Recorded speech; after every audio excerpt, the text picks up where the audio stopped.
Welcome to Pratap classes. दोस्तों, Pratap classes के YouTube channel पर आपका स्वागत है। आज है 18 नवंबर 2024 और 18 नवंबर 2024 के जितने भी इंडिया और वर्ल्ड के जो करंट अफेयर्स के क्वेश्चन बनते हैं, आज उनका अपने डिस्कशन करेंगे। पूरा वीडियो ध्यान से देखना और लास्ट में आपसे क्वेश्चन पूछूंगा जिनके जवाब आपको कमेंट बॉक्स में देना होगा। आज अपने पढ़ेंगे कि नरेंद्र मोदी ने प्रथम बोडोलैंड महोत्सव का उद्घाटन किया। सराय काले खां चौक का नाम बदलकर भगवान बिरसा मुंडा चौक किया गया और स्वच्छ खेलों को बढ़ावा देने के लिए know your medicine app launch किया गया। इनकी आज हम चर्चा करेंगे पूरे लेटेस्ट न्यूज के साथ में, पूरे फैक्ट के साथ में।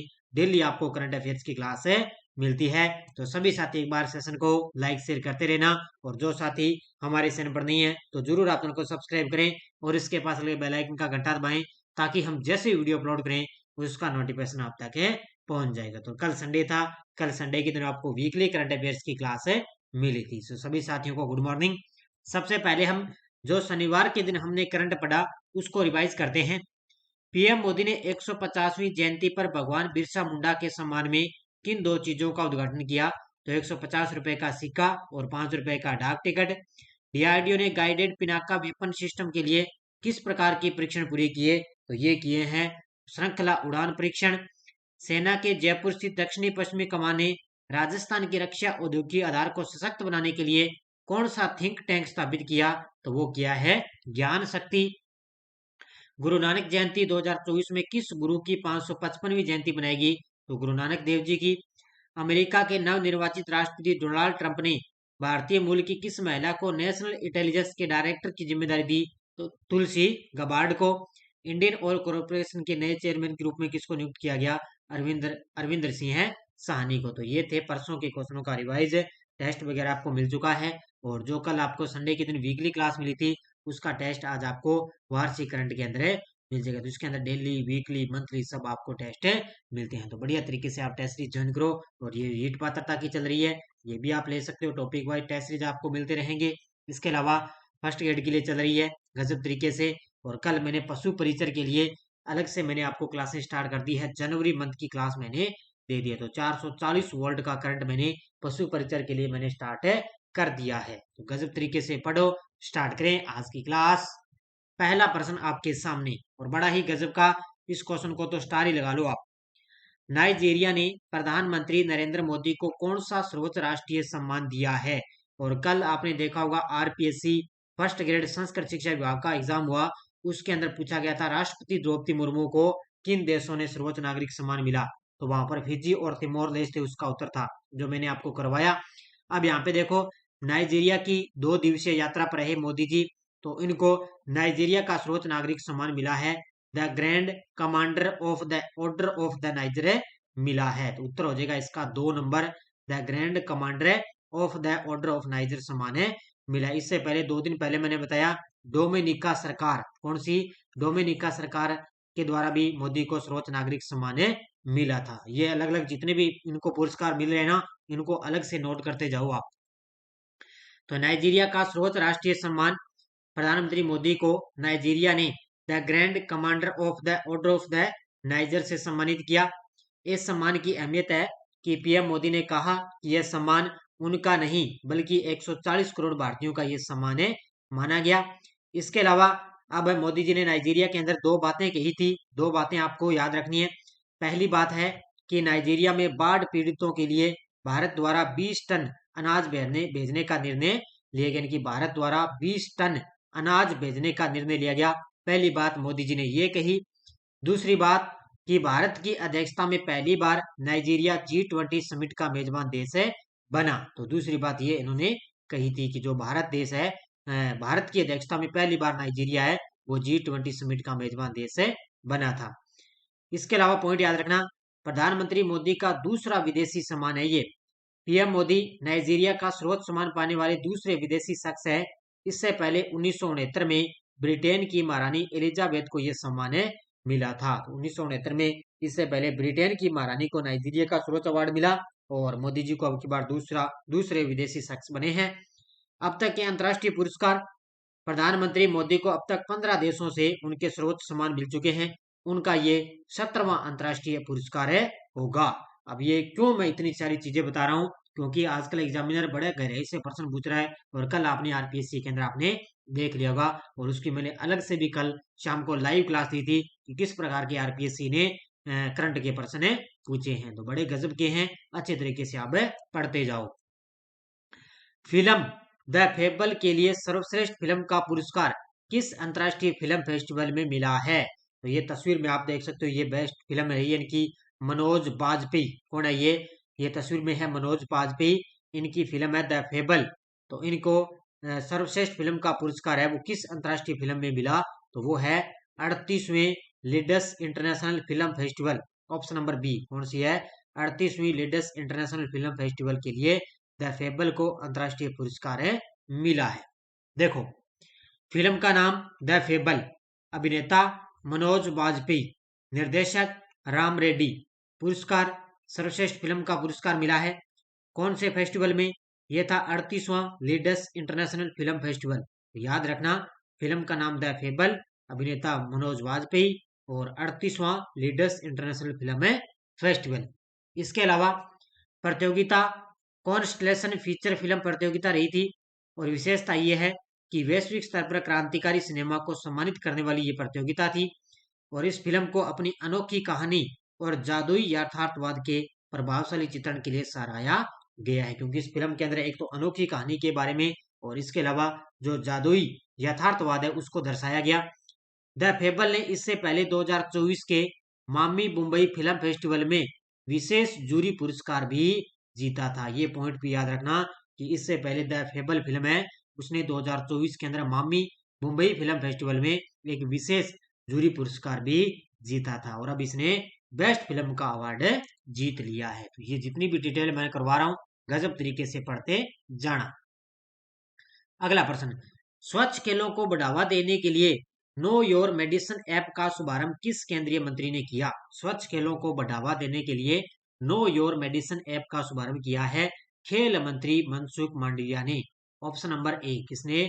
अपने खेल मंत्री है मनसुख मांडविया, उन्होंने स्वच्छ खेलों को बढ़ावा देने के लिए नो योर मेडिसिन ऐप की शुरुआत की है।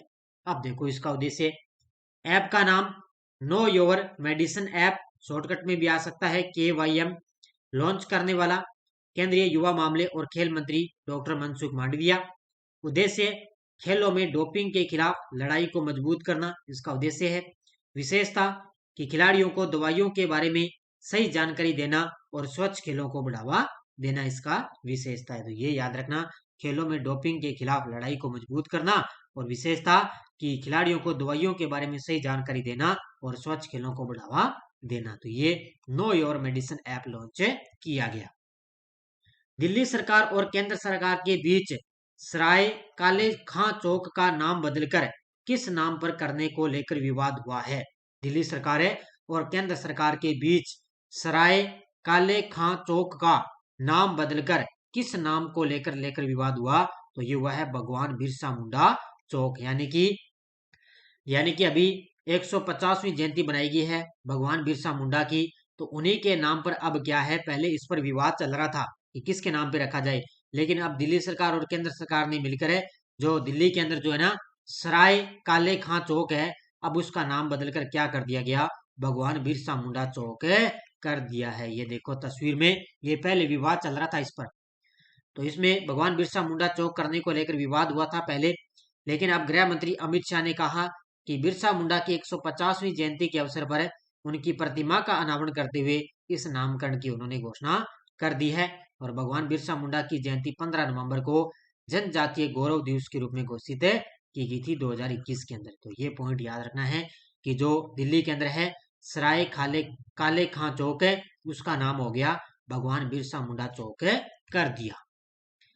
GMR हैदराबाद अंतर्राष्ट्रीय हवाई अड्डा लिमिटेड को किस प्रतिष्ठित पुरस्कार से सम्मानित किया गया? GMR हैदराबाद अंतर्राष्ट्रीय हवाई अड्डा लिमिटेड है, GHIAL को किस प्रतिष्ठित पुरस्कार से सम्मानित किया गया? इसको मिला है airport excellence award. Option number 1 कौन सा मिला? एयरपोर्ट एक्सीलेंस अवार्ड मिला है किसको?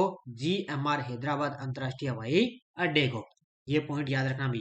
तो संस्था GMR हैदराबाद अंतर्राष्ट्रीय हवाई अड्डा लिमिटेड पुरस्कार एयरपोर्ट एक्सीलेंस अवार्ड इनको मिला 2024 के अंदर।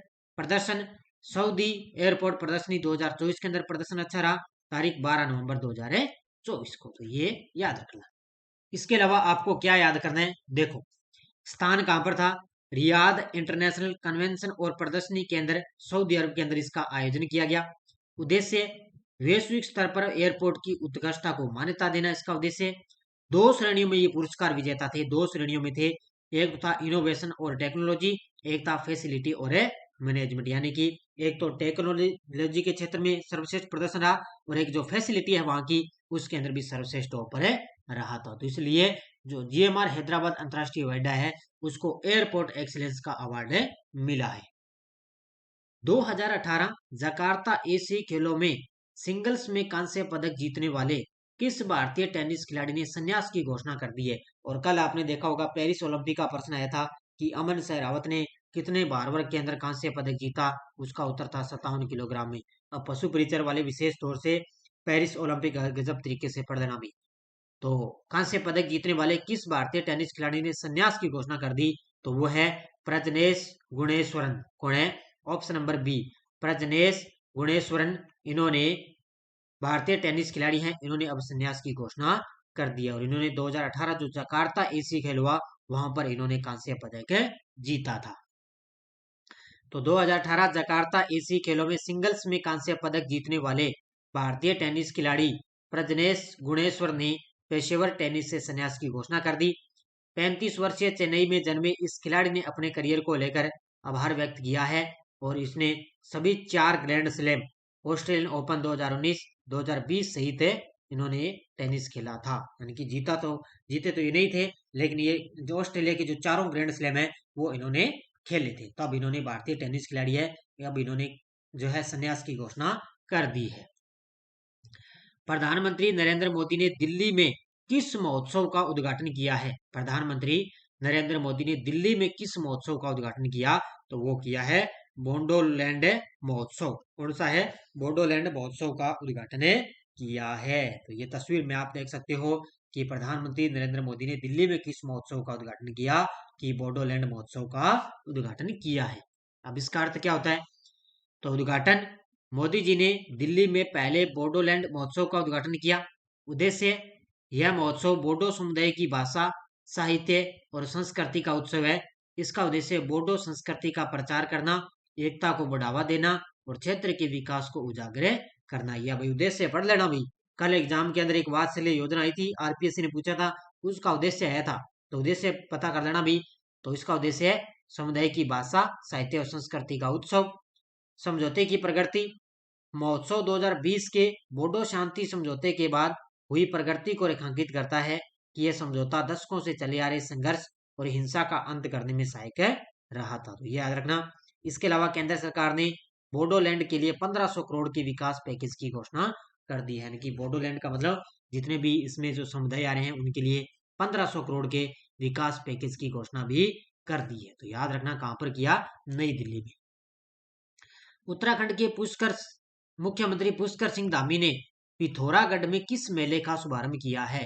उत्तराखंड के मुख्यमंत्री हैं पुष्कर सिंह धामी, इन्होंने पिथौरागढ़ में किस मेले का शुभारंभ किया, तो वो किया है जोल जीबी मेला 2024। कौन सा है, जोल जीबी मेला 2024 का शुभारंभ किया। ये देखो तस्वीर में आप देख सकते हो, पिथौरागढ़ में इसकी शुरुआत की। तो उत्तराखंड के मुख्यमंत्री पुष्कर सिंह धामी ने पिथौरागढ़ में जोल जीबी मेला 2024 की शुरुआत की। उन्होंने इसे राज्य की अमूल्य धरोहर बताया है। क्या बताया, अमूल्य धरोहर है। यह मेला ऐतिहासिक रूप से भारत, तिब्बत, नेपाल और आसपास के क्षेत्रों के बीच सामंजस्य को बढ़ावा देने के लिए प्रसिद्ध है। ये ओनली ये अपने उत्तराखंड के अंदर, इसके अलावा भारत, तिब्बत, नेपाल देशों के अंदर भी ये मेला लगता है। इस मेले के दौरान मुख्यमंत्री ने ग्रामीण और कृषि क्षेत्रों में महत्वपूर्ण निवेश के साथ 64.47 करोड़ की 18 विकास योजनाओं का भी लोकार्पण और शिलान्यास किया है। तो 64.47 करोड़ की 18 विकास योजनाओं का भी लोकार्पण और शिलान्यास किया है। किसने, उत्तराखंड के सीएम पुष्कर सिंह धामी ने। ग्रीन हाउस गैस उत्सर्जन के सबसे बड़े योगदानकर्ता के रूप में कौन सा शहर पहले स्थान पर रहा है। ग्रीन हाउस गैस उत्सर्जन के सबसे बड़े योगदानकर्ता के रूप में कौन सा शहर सबसे टॉप पर हो रहा है? संघाई। कौन सा रहा है? ऑप्शन नंबर 1 है कौन सा? संघाई। देखो, ग्रीन हाउस गैस उत्सर्जन के प्रमुख योगदानकर्ता एशिया और अमेरिका के शहरों ने ग्रीन हाउस गैस उत्सर्जन के सबसे बड़े योगदानकर्ता के रूप में स्थान प्राप्त किया है। यानी कि अगर शहरों की बात करें तो उसके अंदर एशिया और अमेरिका के शहरों ने ग्रीन हाउस गैस उत्सर्जन के सबसे बड़े योगदानकर्ता के रूप में स्थान प्राप्त किया है। अब देखो, शीर्ष 4 शहरों की पहला स्थान है संघाई का, 256 मिलियन मीट्रिक टन का उत्सर्जन किया है। दूसरा स्थान है टोक्यो का, तीसरा स्थान न्यूयॉर्क का, चौथा स्थान है ह्यूस्टन का। तो ये चारों याद रखना। अब ये पहले वाला का याद रखना, 256 मिलियन मीट्रिक टन का उत्सर्जन किया है। तो पहला स्थान किसका है? संघाई का।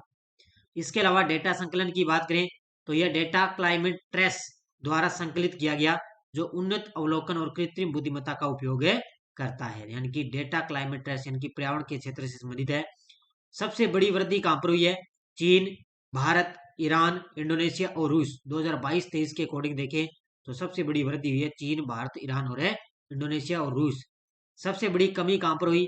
वेनेजुला, जापान, जर्मनी, यूके और यूएस के अंदर उत्सर्जन की कमी देखी गई। और सबसे ज्यादा वृद्धि हुई है उत्सर्जन के अंदर चीन, भारत और ईरान। कौन सी शिपिंग कंपनी पेरू के चांकाय में मेगा पोर्ट प्रोजेक्ट विकसित कर रही है? कौन सी शिपिंग कंपनी है जो पेरू के चांकाय में मेगा पोर्ट प्रोजेक्ट विकसित कर रही है? तो वो है कौन सी? तो ये चीन की कंपनी है कोस्को। कौन सी है? ये चीन की कंपनी है कोस्को, जो क्या है? पेरू के चंकाया में मेगा पोर्ट प्रोजेक्ट विकसित कर रही है। ज्यादा वैसे आपके लिए महत्वपूर्ण नहीं है, लेकिन फिर भी थोड़ी चीजें याद रखना। तो परियोजना का नाम मेगा पोर्ट प्रोजेक्ट विकसित करने वाली कंपनी है चीन की शिपिंग कंपनी कोस्को। स्थान कौन सा है? पेरू का चंकाय क्षेत्र। और उद्देश्य है कि दक्षिण अमेरिका को एशिया से जोड़ना और क्षेत्रीय व्यापार को बढ़ावा देना। यानी कि दक्षिण अमेरिका को एशिया से जोड़ना है और जो क्षेत्रीय व्यापार है उसको बढ़ावा देना। स्थानीय लोग चंकाय गांव के अधिकांश निवासी बुनियादी सुविधाओं के बिना जीवन जी रहे हैं और वे इस परियोजना से असंतुष्ट माने गए। यानी कि स्थानीय लोग वगैरह ना, वो इस क्या है जो ये सुविधा हो रही ना, इसके बिना जीवन जी रहे हैं, तो वो क्या है? इस परियोजना से असंतुष्ट है। तो ये याद रखना किसकी है? चीन की शिपिंग कंपनी है कौन सी? कोस्को। डीएई परमाणु ऊर्जा विभाग कॉन्क्लेव 2024 का आयोजन किया गया। तो ये कल आरपीएससी ने पूछा था, फर्स्ट ग्रेड संस्कृत शिक्षा विभाग में ये प्रश्न आया है। तो इसका उत्तर होगा राष्ट्रीय विज्ञान शिक्षा और अनुसंधान संस्थान भुवनेश्वर के द्वारा डीएई परमाणु ऊर्जा विभाग कॉन्क्लेव 2024 का आयोजन किया गया। बड़ा गहराई से प्रश्न पूछा है। देखो, मेरे द्वारा नहीं करवाया गया, लेकिन हो सकता है एक आधा अपवाद आपको देखने को मिलेगा। अब मुझे ये क्वेश्चन कहीं नहीं मिला था। बड़ा गजब का, बड़ा गहराई से प्रश्न पूछा एग्जामिनर ने। इसके अलावा ये प्रश्न ये भी आया है, अंतरिक्ष और प्रौद्योगिकी विभाग ने विमेन इन स्पेस लीडरशिप कार्यक्रम का शुभारंभ किसके सहयोग से किया है? अंतरिक्ष और प्रौद्योगिकी विभाग ने विमेन इन स्पेस लीडरशिप कार्यक्रम का शुभारंभ किसके सहयोग से किया? तो वो किया है ब्रिटिश काउंसिलिंग के सहयोग से। ऑप्शन नंबर ए, किसके सहयोग से? ब्रिटिश काउंसिलिंग के सहयोग से किया है। ये प्रश्न भी कल आरपीएससी ने पूछा है। देखो, अंतरिक्ष और प्रौद्योगिकी विभाग ने विमेन इन स्पेस लीडरशिप कार्यक्रम का शुभारंभ नासा के साथ मिलकर किया है। अंतरिक्ष और प्रौद्योगिकी विभाग ने ब्रिटिश काउंसिल के सहयोग से विमेन इन स्पेस इंडिया का शुभारंभ किया, लीडरशिप का शुभारंभ। विज्ञान और प्रौद्योगिकी विभाग ने ब्रिटिश काउंसिल के साथ मिलकर भारत शिक्षा और अनुसंधान पहल के अंतर्गत 24 सितंबर 2024 को अंतरिक्ष में महिला नेतृत्व कार्यक्रम का शुभारंभ किया गया था। ये देखो, ये 24 सितंबर 2024 से ये कल प्रश्न आया था। और जो कल जितने भी एग्जाम के अंदर प्रश्न आए ना, वो लगभग अगस्त और सितंबर महीने 2 महीनों से एग्जामिनर ने प्रश्न करंट के प्रश्न उठा लिए सारे के सारे। पीछे एग्जामिनर गए नहीं, जनवरी, फरवरी, मार्च वगैरह यहाँ से प्रश्न आए नहीं। तो लगभग अक्टूबर और अगस्त, सितंबर यहाँ से प्रश्न एग्जामिनर ने उठा लिया। और खास तौर से जो आगामी जो सामान्य ये फर्स्ट ग्रेड का अभी तो फॉर्म चल रहे हैं, लेकिन आगे इसका जो एग्जाम होगा ना, खास तौर से जो विद्यार्थी ध्यान रखना, अंतरिक्ष प्रौद्योगिकी टॉपिक है ना, उसको गजब तरीके से पढ़ लेना। ये देखो कितनी गहराई से कल क्वेश्चन आए हैं। ये टेलीग्राम ग्रुप है, कोई सूचना, कोई लिंक आता है, कोई नोटिफिकेशन आ गया, सब आपको टेलीग्राम पे सूचना मिलती है। पिछले वीडियो क्वेश्चन क्या था? 55वें international film festival of India में किसे सत्यजीत रे लाइफ टाइम अचीवमेंट अवार्ड मिला? तो ये मिलेगा फिलिप नॉइस को। इसको फिलिप नॉइस को मिलेगा। बहुत सारे विद्यार्थियों ने बड़े गजब के जवाब दिए, उन सभी को हार्दिक शुभकामनाएं। अब देखो, भारतीय अंतर्राष्ट्रीय व्यापार मेला 2024 का आयोजन कहाँ किया जा रहा है, कब तक चलेगा? मुंबई 10 से 20 नवंबर, प्रगति मैदान 14 से 27 नवंबर, दिल्ली हाट 1 से 15 दिसंबर, नोएडा 20 से 30 नवंबर। इसका जवाब आपको कमेंट बॉक्स में देना है। बाकी आपको टेस्ट सीरीज वगैरह दी जा रही है और पशु परिचर की स्पेशल क्लासें मैंने स्टार्ट कर दी है। तो कल मैंने जनवरी मंथ से स्टार्ट कर दिया स्पेशल, आपको इंडिया करंट आपको मिलेगा। तो 440 वोल्टेज वाली करंट की क्लास देख लेना, वो गजब तरीके से आपको क्लास मिलने जा रही है। बाकी यूआरओ की टेस्ट सीरीज चल रही है और पशु परिचर के बाद में आपके लिए यूआरओ की करंट अफेयर्स की क्लासें स्टार्ट हो जाएगी। इसके अलावा करंट अफेयर्स की पशु परिचर की ये बुक उपलब्ध है और आरबीएससी कक्षा 6 से 12 नानक क्लासेस की पुस्तक भी वर्तमान में बाजार में उपलब्ध है। एमसीक्यू गजब तरीके से पढ़ो। बाकी आपको ऐप के अंदर टेस्ट सीरीज दी जा रही है, तो सभी विद्यार्थी वीडियो को ज्यादा से लाइक शेयर करते रहना। धन्यवाद। जय हिंद, जय भारत।